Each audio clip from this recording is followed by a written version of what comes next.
What is up? It's your boy A-Rock, back in the kitchen, about to work on this Les Paul Jr. Yep, I've already gotten the strings off of it, and I'm about to take the neck off and strip all the parts out of it. This is a little small breakdown video I'm doing. The only thing I've done so far is take the strings off of it, and I marked the nut with a little bit of white out so that when I go to put the strings on it, I'll be able to cut that nut in and show you guys how I do that. Yeah, let's get her flipped over. We'll get the neck off of it first, because I actually have some shims right here. The bridge that I had to put on this guitar still sits a little bit too high, even when it's all the way down. Yes, it does. So I'm going to put a single, small 1 degree neck break angle shim in the neck of this guitar, so that way hopefully I can set it up a little bit better. Because she's a great drop C guitar, but the action is still just a little bit high. Getting these screws out. I have a little drill that I could use for this, but I like doing it by hand because then I know I'm not slipping and marking a bunch of stuff up. But either way, it doesn't really matter. This poor little Les Paul Jr. right here is just a $100 beater. I got it from a friend for doing some work on his BC Rich. Yep. So I figured what I'd do is just go ahead and invest in some Chinese parts and throw some parts in her and see how she sounds when I'm all done.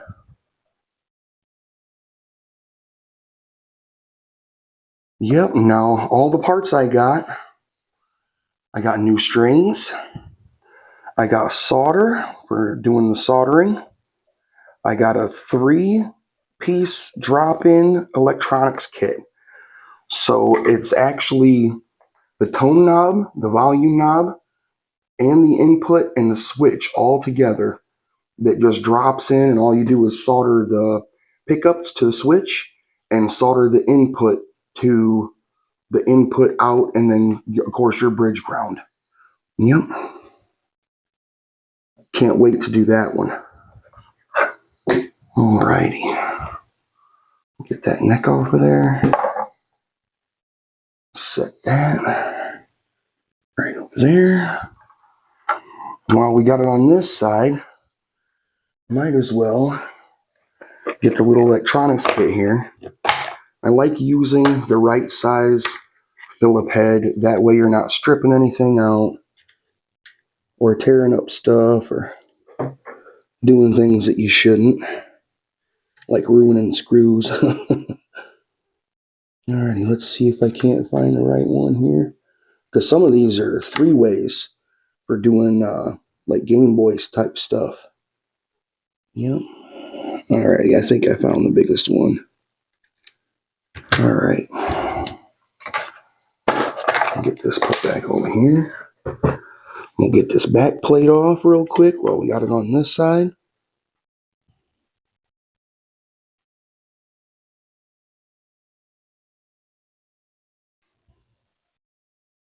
Put the screws for that in between my wire cutters.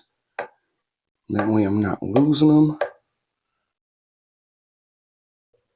I do have to break down and get me a medium-size screwdriver for some of these screws, because this little electronics kit works pretty good. But sometimes the heads are a little bit too small, even for smaller screws. Yep. Alright. There we go. And that's how you pop that out of there. Boy, that's a pretty tight cavity. We're going to have fun getting that all apart and resoldering that and putting it back together. Yep. Alright.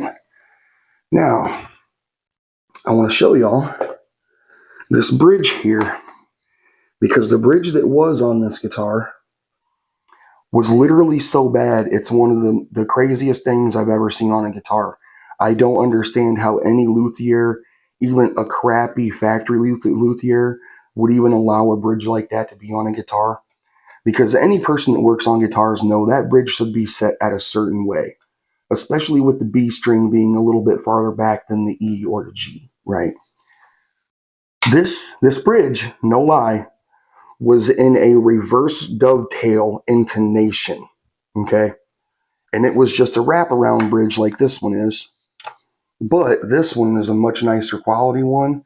The strings wrap around much better, and it intonates and it, acts way better than the other one did. What's up, Mr. Bud Bud? Did you come to join the show, Mister? Yeah, I know this stuff's been on your table for a little while. I'm trying to get it off. Come on. Go on, mister. Go on. At least get out of the shot. Alrighty, we'll get this bridge off. Put that right there. I'll go ahead and get these screws out of here. These large bolts that hold the wraparound tailpiece in. Oh yeah. They're rusty. I'll have to clean the inside of those sets out. Put a little bit of lubricant in them before I go to put those bolts back in. Yeah, alrighty. We'll take off these knobs. Yep.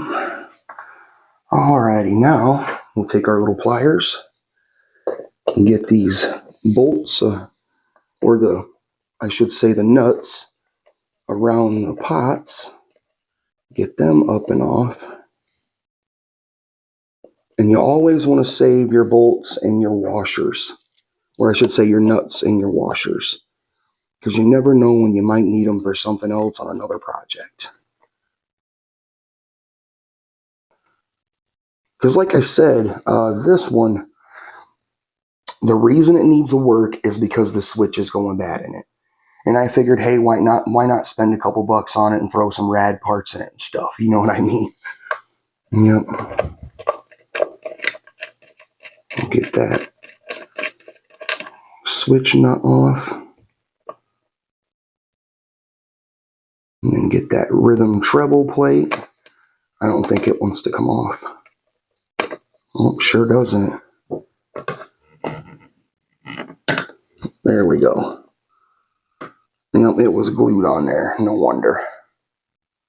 Oh well, needs to be off of there anyway. Take some of that glue off there. Alright, now we'll go ahead and unscrew the pickups here. That way when I flip it over, we can pull everything out. Uh-oh. Might be in trouble with that one. It doesn't want to come out, so we might have to use a flathead inside the Phillip head slot to try and get it to break loose. Oh, come out of there, you. There's that. Yep, this is a little trick for if you ever get a Phillip head stuck or rounded out. You can always take your Phillip head out, put in a flathead, try and get it into the set, and then press down as hard as you can and turn it. Oh, there we go. Yep. That worked just the way I wanted it to. Hell yeah, and luckily here, I got a brand new set of pickup ring screws. So they'll look nice and brand new when they're done.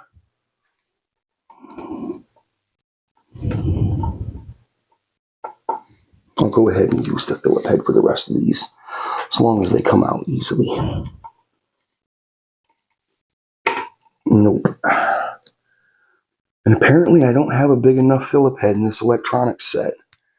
Yep, I'm going to have to invest in me a medium-sized screwdriver, like I said.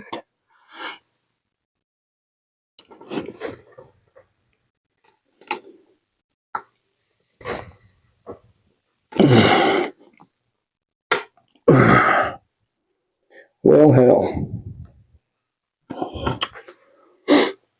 Well, that one doesn't want to come out of there at all.